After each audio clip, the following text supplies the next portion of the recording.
오늘은 사무엘상 4장 1절부터 22절까지 함께 말씀을 보시겠습니다. 말씀 제목은 하나님의 심판, 하나님의 심판이라는 말씀으로 함께 보시겠습니다. 우리가 사무엘상 1장, 2장, 3장 말씀을 통해 한나의 기도를 통해 어떻게 사무엘이 탄생했는가, 또 3장에서 사무엘이 주의 음성에 순종하여 첫 대언의 말씀을 선포합니다.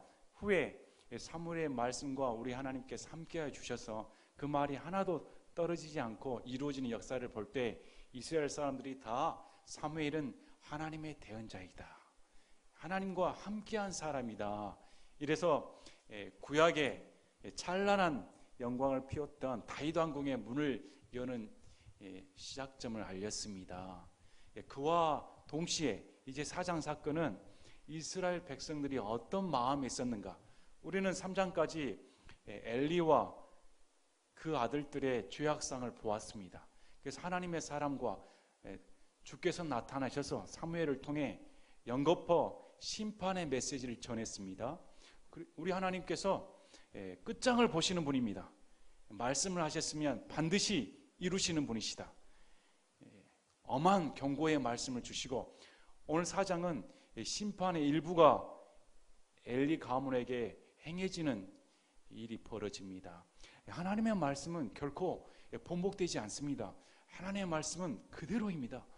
우리가 4장 말씀을 보면서 하나님께 대한 경외심이 있어야 됩니다.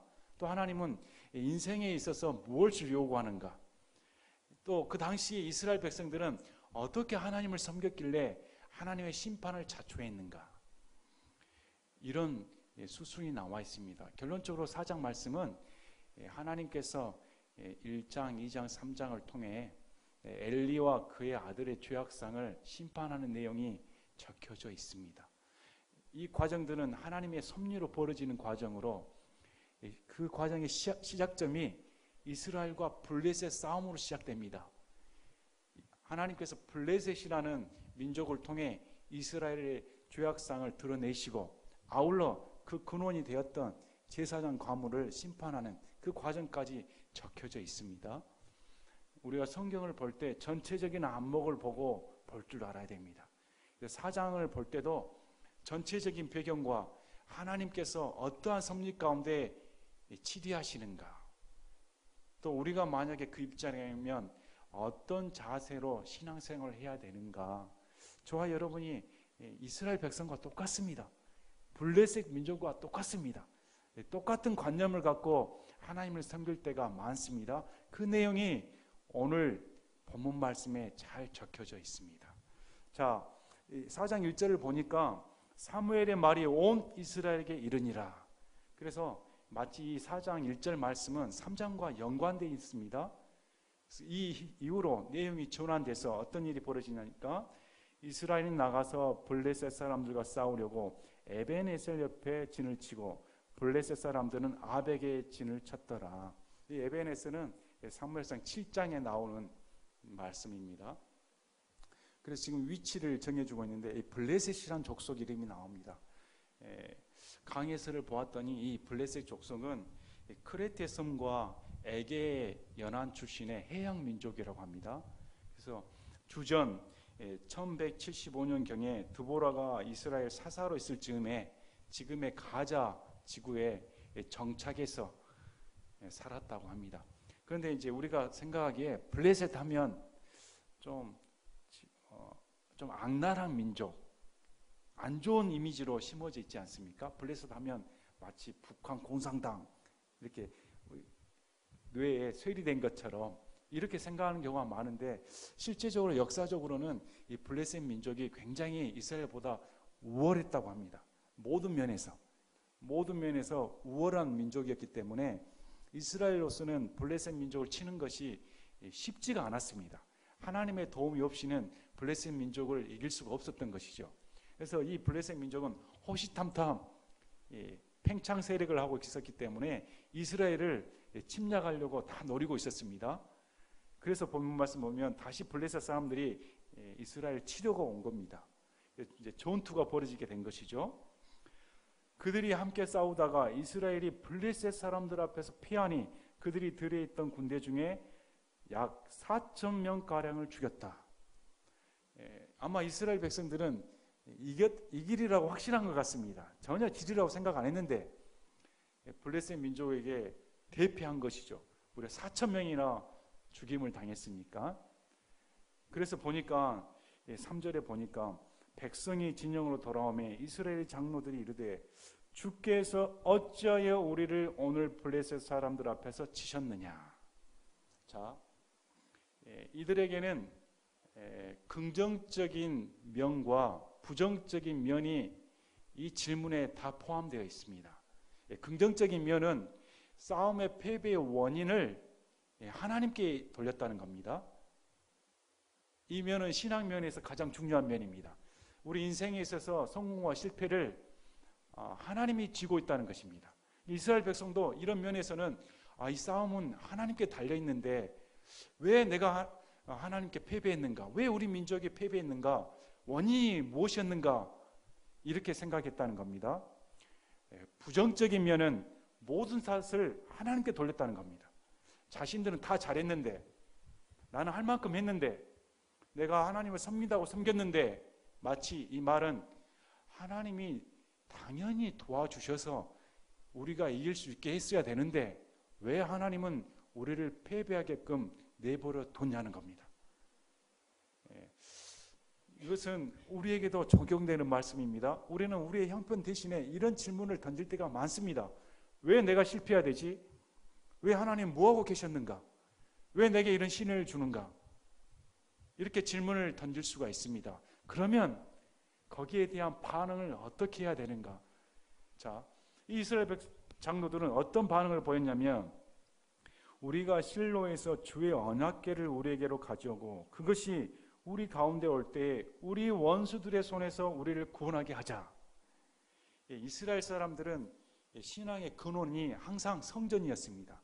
성전에는 하나님께서 임재하시고 특별히 지성소라 불리우는 언약궤에 하나님께서 거하신다는 신앙이 철두철미했습니다. 그래서 그들이 어떻게 생각을 했냐면 이 궤에 하나님이 계시기 때문에 이 궤를 가져오면 하나님이 따라오신다는 겁니다.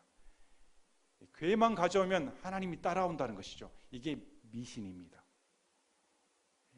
내가 뭘로 하나님을 움직이겠다는 것이죠. 하나님은 나의 도구를 통해서, 내가 숭배하는 도구를 통해서 하나님은 움직여 올 수밖에 없다. 이게 미신입니다. 자, 어떤 반응을 보였냐면 이렇게 반응을 보여야 됐습니다. 왜 하나님께 내가 패배했을까? 먼저 내가 무슨 잘못을 저질렀는가? 나에게 문제점이 무엇이었었는가? 이게 먼저 드러나야 된다는 것이죠. 도대체 하나님께서 이 패배를 주셨을 때는 어떤 뜻이 있었을까? 이게 정상적인 반응입니다. 그리고 회개했어야 됩니다. 하나님, 왜 내 인생에 이런 일이 벌어졌습니까? 먼저 자신부터 문제를 돌이켜보고 하나님 앞에 무슨 잘못이 있었는가 깨달은 것이 먼저 선행이 되었어야 됩니다. 그러나 이스라엘 장로들은 회개가 없습니다. 회개가 없고 종교적인 열망만 있는 것이죠. 종교적인 의식 과정이 하나님을 초대할 수 있다고 생각을 한 겁니다. 교회는 신성한 것이죠. 뒷구절 보십시오. 이에 백성이 사람을 실로에 보내었으니 이것은 그들이 그룹들 사이에 거하시는 만군의 주의 언약궤를 거기서 가져오고자 함이더라. 하나님께서는 교회 사이에, 그룹들 사이에 좌정하신다고 믿었기 때문에 좌정하신 이 궤를 옮겨오면 하나님이 따라와서 이길 수밖에 없다는 겁니다. 여러분, 이것은 저와 여러분에 해당됩니다. 언제나 우리에게는 미신적인 요소가 있습니다. 나의 종교적인 행위로 어떤 이 예배당을 신성시한다든지 간에, 성경을 신성시한다든지 간에, 나의 종교적인 규례를 신성시한다든지 간에, 이거라면 하나님께서 당연히 내 뜻을 들어주시겠지. 이런 것은 다 미신적인 요소인 겁니다. 오늘 예배당을 성전으로 부르면 안 됩니다. 예배당에 오면 하나님께서 임재하여 주시겠지. 우리 하나님은 이 솔로몬이 그 휘황찬란한 성전을 마련하고 봉헌했을 때 뭐라고 말합니까? 온 우주 만물의 창조를 하신 창조주께서 어떻게 인간이 지은 이 성전 안에 거하실 수가 있습니까? 안 된다는 겁니다. 에베당에 감히 하나님이 거하시겠습니까? 그건 미신적인 순전히 우리 생각이죠. 우리 생각과 하나님의 생각은 전혀 다른 겁니다. 그래서 보십시오. 엘리의 두 아들 홈니와 비느하스가 하나님의 언약궤와 함께 거기 있더라. 성경은 냉철에 꽂아서 말을 합니다. 이 엘리의 두 아들이 어떤 자였습니까? 그들은 하나님께 바쳐진 신성한 헌물을 가로챈 자였습니다. 뿐만 아니라 성전 앞에 있는 여인들과 동침함으로 간음을 저질렀던, 감히 있을 수 없는 일을 저질렀던 자들이죠. 그런데 이런 자들이 하나님을 섬긴다 미명하에 감히 거룩한 궤 앞에 함께 대동한 것입니다. 이스라엘 백성들은 제사장이 어떤 짓을 저질렀든지 또 궤를 어떻게 하셨든지 간에 그건 상관없이 궤와 제사장만 있으면 하나님이 따라온다는 겁니다. 오늘날도 이렇게 교회 다닌 사람 많습니다. 오늘날도 목사가 제사장이라 해서 거룩한 예배당에 있으면 모든 것이 복받는 걸로 착각한 사람 엄청 많습니다. 그래서 사업이 실패하면 왜 내게 이런 일이 벌어지지? 목사가 와서 축도해 준지, 아니면 늘상 성전에 나와서 새벽 기도를 한 40일, 100일 하면 하나님이 들어주시겠지, 이런 식으로 하나님을 움직이고자 하는 사람들이 태반입니다. 동감하지 않습니까? 동감하지 않습니까? 성경은 이런 형편을 직시해서 말씀을 하는 겁니다. 이렇게 하나님께 심판받을 그 두 아들이 그와 함께 있었다는 겁니다. 그랬더니 보십시오. 주의 언약궤가 진영에 들어올 때 온 이스라엘이 큰 소리를 외치며 땅이 다시 울림으로. 자, 이 구절부터는 하나님을 섬긴다는 이스라엘의 반응과 하나님을 모르는 블레셋 족속의 반응이 교차되면서 나옵니다. 하나님을 섬긴다는 이스라엘 반응은 어떨까요? 또 하나님을 모르는 이방신을 섬기는 이 블레셋 민족들은 과연 어떤 반응을 보일까요? 자, 주의 언약궤가 진영에 들어오니까 이스라엘이 큰 소리를 외치며 땅이 울렸습니다. 아마 궤가 들어오니까 승리의 함성을 울렸겠습니다. 이제 됐다. 하나님의 영광이 임했다. 와! 함성을 지른 것이죠. 아마 그 분위기가 상상해 갈 겁니다. 침체되어 있던 분위기가, 실패했던 분위기가 블레셋 족속에게 4,000명이나 죽어서 앞으로 다시 전투에서 만약 진다면 노예가 될 수도 있었는데, 이런 형편에 처해질 수도 있었는데, 마치 궤가 나타나면 진정 구원자가 나타난 것처럼 여겨졌을 겁니다. 그래서 사기 100배 있죠. 이겼다. 미리 함성을 질러댔습니다. 그래서 이것을 블레셋 사람들이 들었습니다. 그 외치는 소리를 듣고 보니까 이게 무슨 일이냐 했더니 주의 궤가 진영에 들어온 줄을 깨닫고 블레셋 사람들이 두려워하여 이르기를 하나님의 진영에 이르렀다 하고. 자, 블레셋 사람도 이스라엘 백성과 똑같은 반응을 보인 겁니다. 궤가 도착한 것이 하나님께서 임재하셨다, 이렇게 느꼈던 겁니다. 이것은 이방신들이 믿는 도구이죠. 마치 교회 뒤에, 예배당 뒤에 십자가를 딱 걸어놓으면 하나님이 임재하셨다, 하나님이 함께 하신다 표징으로 생각합니다. 아무 쓸모없는 겁니다. 나무 조각이죠. 아무 의미 없는 겁니다. 그러나 사람들은 십자가를 걸어놓고 단상에다가 성경 놔놓고 촛불을 딱 켜놓고 뭔가 거룩한 것을 하나님이 계신 것처럼 이렇게 꾸며놓지요. 그러나 철저히 이런 것으로 인해서 사람 마음이 정화된다든지 신앙이 고치된다든지 하나님과 함께함을 느낀다는 것은 순전히 자기 감정이지 하나님은 그곳에 계시지 않습니다. 이런 것은 이방인들이 느끼는 것이죠. 그래서 블레셋 사람들이 궤가 왔다니까 진짜 하나님이 임하셨다, 이렇게 두려워했다는 겁니다. 그래서 보십시오. 8절 반응에 보니까 우리에게 화가 있으리로다. 누가 우리를 이 능한 신들의 손에서 건져내리요. 블레셋 민족은 다신 숭배 사상이 있었습니다. 물론 그들이 믿는 신은 다곤, 다곤이라고 여러분이 인터넷에 치면 다곤이 어떤 신인지 쭉 나옵니다. 아마 저와 여러분이 흔히 보는 모습일 겁니다. 유명한 커피숍 이런 데 보면 다곤 신상이 그대로 전파되어 있습니다. 이런 것을 보면 블레셋 족속들이 유일신을 믿는 게 아니고 자신의 사고 관념에서 이집트 신들 중에 하나이다 이렇게 본 것이죠. 신들이다. 그래서 이집트 사람들을 친 신들이다 이렇게 불렀습니다. 근데 이제 이 블레셋 사람들의 마음이 어땠냐면 이제 죽기 살기로 하겠다는 겁니다. 블레셋 사람들이 오히려 마음을 딱 다잡아 갖고 우리가 만약에 지면 이스라엘 백성들이 우리한테 졌을 때 이스라엘 백성들을 노예 삼았지 않냐. 여기서 지면 우리는 끝장이다. 이스라엘 사람들의 노예가 된다. 남자답게 힘을 다해서 죽기 살기로 싸우자. 이렇게 블레셋 사람들이 결의를 모았습니다. 자, 여러분, 우리가 함성을 질러댄다고 해서 하나님이 함께 하신 거 아닙니다. 우리가 함성을 질러댄다고 해서 우리의 믿음이 하나님께 도달되는 거 아닙니다. 우리가 찬송을 한다고 해서 기쁨에 날뛸 수 있습니다. 얼마든지 박수를 치며 하나님께 열광할 수가 있습니다. 그러나 그게 하나님께서 합당한 그 마음이 하나님과 함께하지 않으면 아무 쓸모없는 겁니다. 외적인 종교적인 규례, 외적인 내형, 외형적인 열광적인 것은 하나님과 마음이 합하지 않는 이상 아무 의미가 없는 겁니다. 여러분, 우리가 요즘에 청년들 부흥회를 한번 보십시오. 찬양 집회 보십시오. 과연 하나님이 그곳에 거하시겠습니까? 드럼을 꽝꽝꽝 치면서 현란한 조명 하에서 날뛰는 모습을 보고 과연 하나님이 계십니까? 과연 그렇게 날뛰고 그렇게 하나님께 울부짖고 눈물을 흘리면서 찬양을 하면 하나님이 거기 계십니까? 일치하지가 않는다는 겁니다. 이스라엘 백성들은 아마 뜨겁게 함성을 질렀습니까?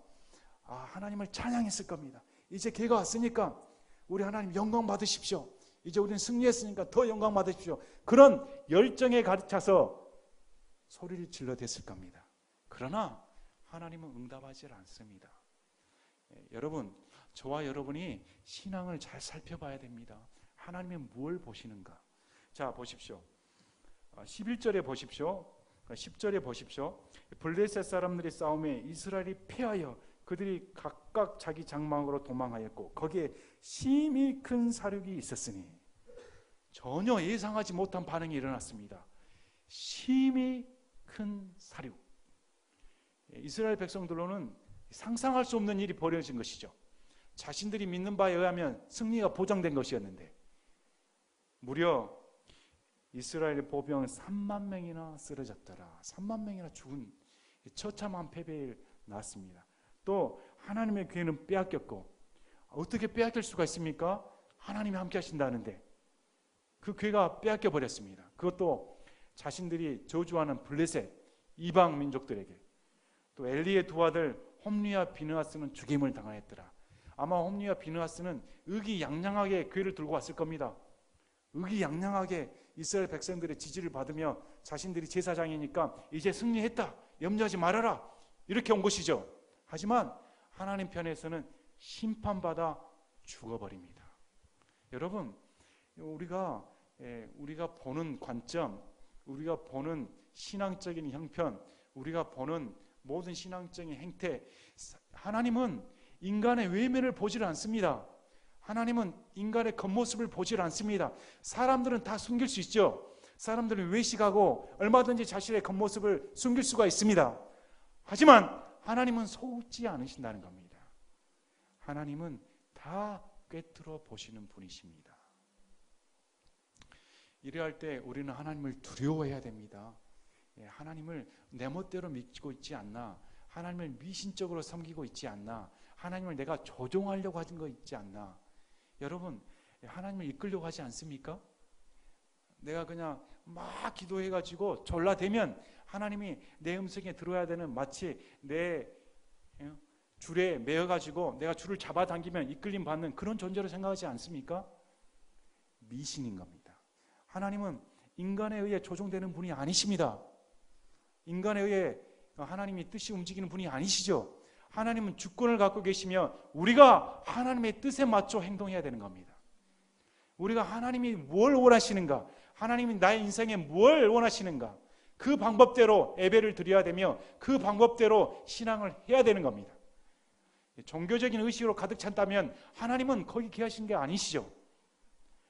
그래서 심판받을 수밖에 없다. 자, 에레미야 5장 4절을 보면, 우리가 에레미야 5장을 보시겠습니다. 에레미야 5장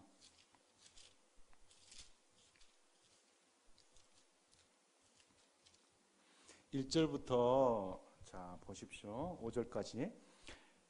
너희는 예루살렘 거리를 이리저리 두루달리고 또 이제 보고 알며 그것의 넓은 곳에서 찾아보라.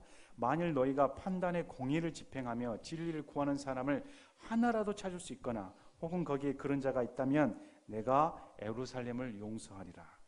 비록 그들이 말로는 주께서 살아계신다 할지라도 참으로 그들은 거짓으로 맹세하느니라. 오 주여, 주의 눈이 진리 위에 있지 아니하나이까? 주께서 그들을 치셨으나 그들은 근심하지 아니하였고 주께서 그들을 소멸시키셨으나 그들은 바로잡는 것을 받아들이지 아니하였으며 자기들의 얼굴을 바위보다 굳게 하고 돌아오기를 거부하였나이다. 그러므로 내가 말하기를 이들은 주의 길도 알지 못하고 자기들이 하나님의 심판도 알지 못하니 그들은 참으로 불쌍하고 어리석은 자들이라. 내가 위대한 자들에게 가서 그들에게 말하리니 그들은 주의 길과 자기들이 하나님의 심판을 알았도다 하였으나 이들도 다같이 멍에를 꺾고 결박들을 끊어버렸느니라.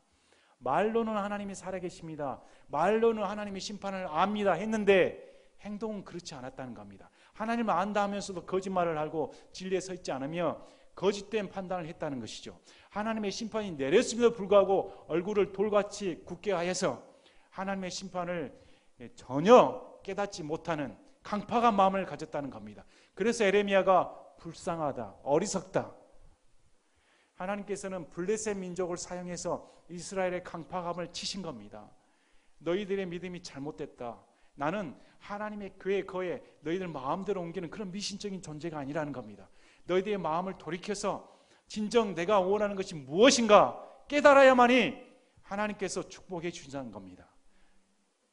그런데 마음을 강팍하게 함으로 말미암아 이들은 깨닫지 못하고 3만 명이나 죽은 뿔뿔이 도망가는 존재가 되어버린 것이죠. 자, 이제 이스라엘의 하나님이 블레셋 족속을 통해 심판하셨습니다. 이제 엘리 가문을 하나님이 심판하십니다. 12절을 보니까 바로 그날에 어떤 베냐민 사람이 군대에서 달려나와 자기 옷을 찢고 자기 머리에 흙을 뿌린 채 실로에 이르니라. 그가 이를 때 보라, 엘리가 길 옆에 있던 자기 의자에 앉아 기다렸으니 이는 그의 마음이 하나님의 기회로 인하여 떨렸기 때문이라. 엘리는 가만히 누워있질 못했습니다. 엘리는 자기 집에 있질 못했습니다.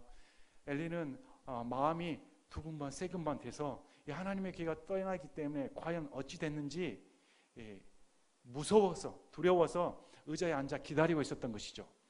많은 사람들이 엘리에 대해서 두 가지 판단을 합니다. 첫째, 타락했다. 둘째, 경건하다.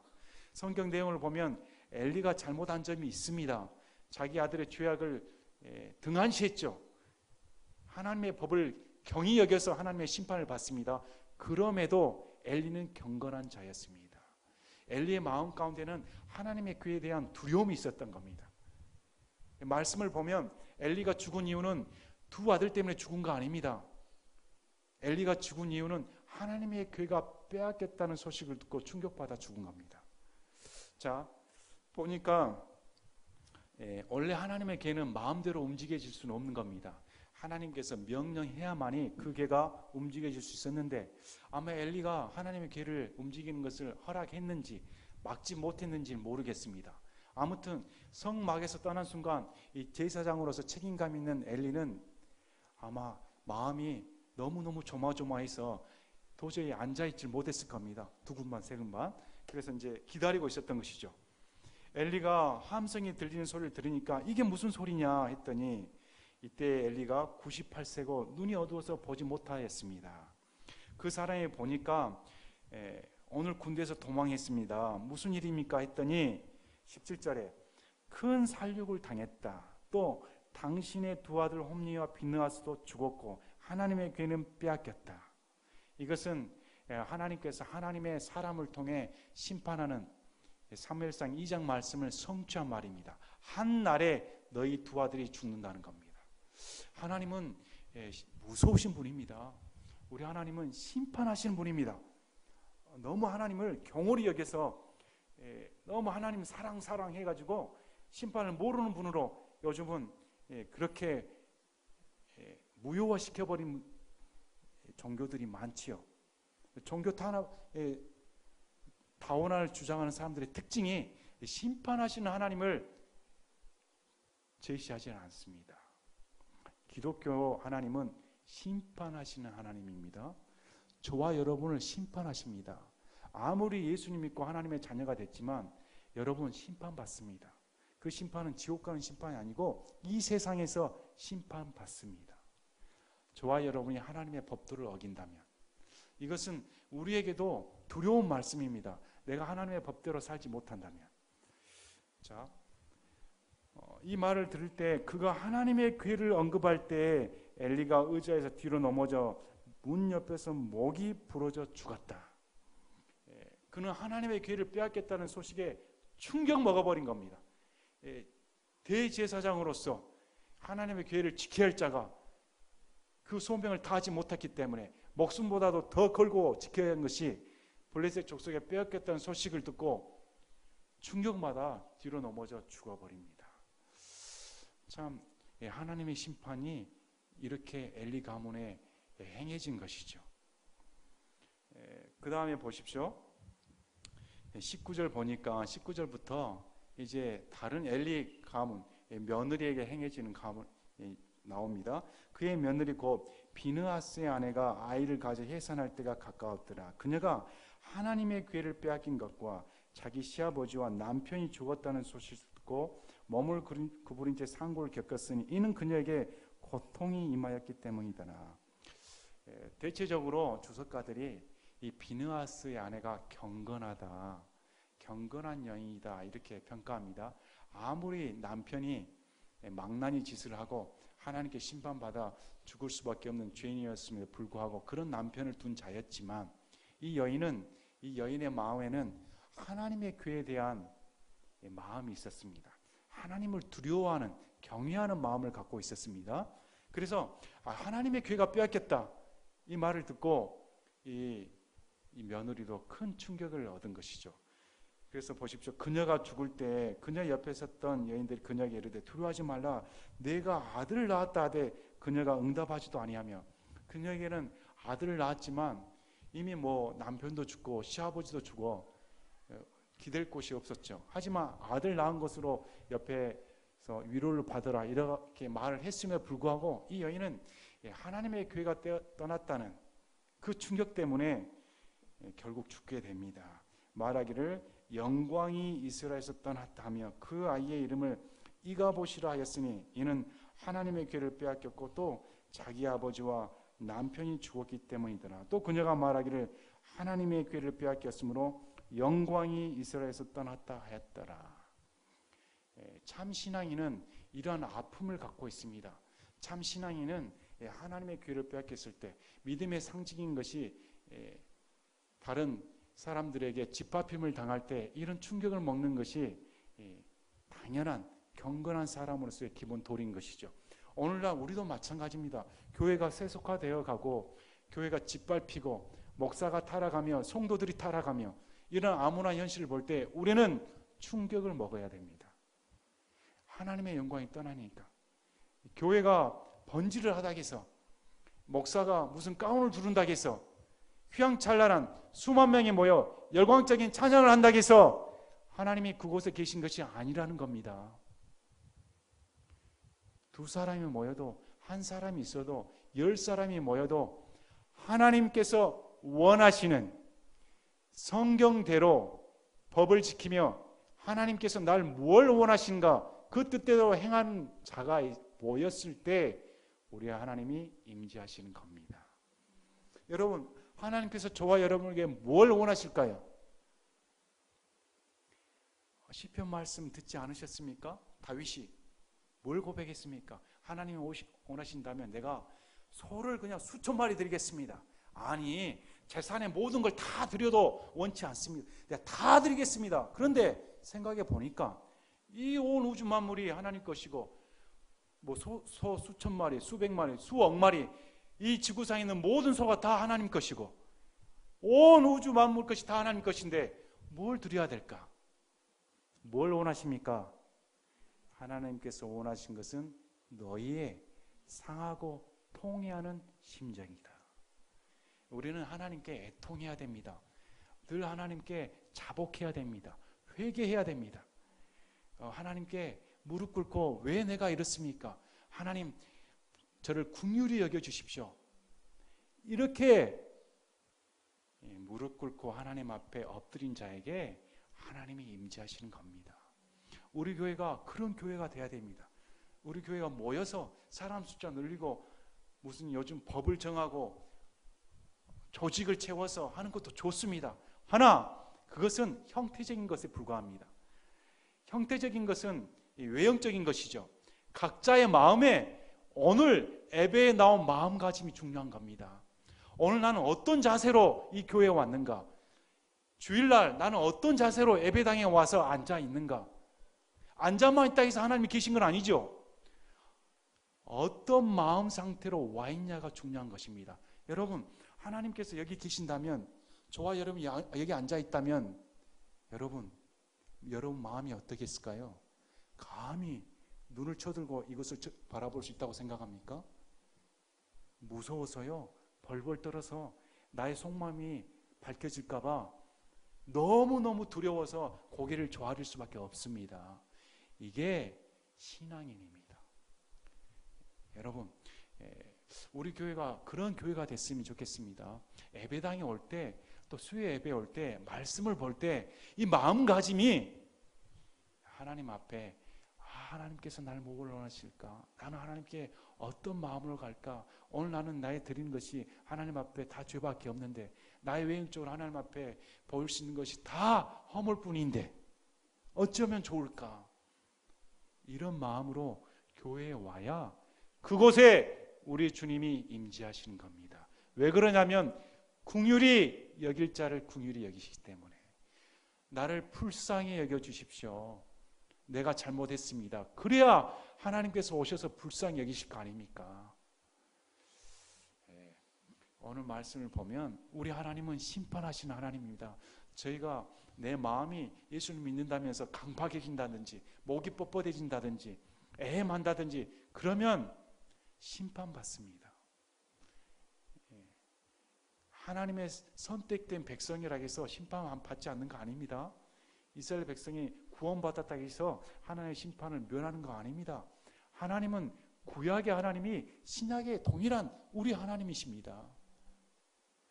우리는 지옥 가지를 않습니다. 지옥 가지 않는다고 해서 한번 구원받았으니까 영원하다고 해서 내 멋대로 살겠다. 그러면 심판받아야 마땅합니다.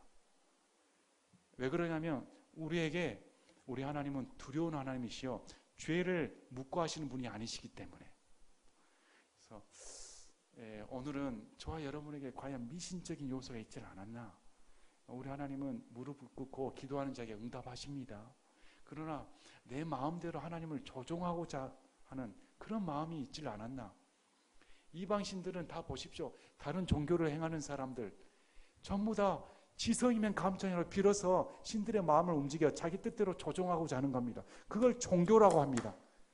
그러나 성경의 하나님은 조종되지 않고 처음부터 창세기부터 요한계시록까지 인간의 뜻과 상관없이 하나님의 주권대로 역사에 가십니다. 우리 하나님은 이런 이방신들과 차원이 다른 분이십니다. 그래서 우리 인생에 있어서 내가 상대하는 하나님, 내가 부르는 하나님, 그 거룩하신 하나님이 감히 내 짧은 머리로 측량할 수 없는, 내 머리로 도저히 감당할 수 없는 참 하나님이심을 믿고 똑바로 신앙생활을 해야 됩니다. 오늘 말씀을 통해 우리가 곰곰이 자신을 돌이켜보는 그런 시간이 되셨으면 합니다. 제가 기도하고 마치겠습니다.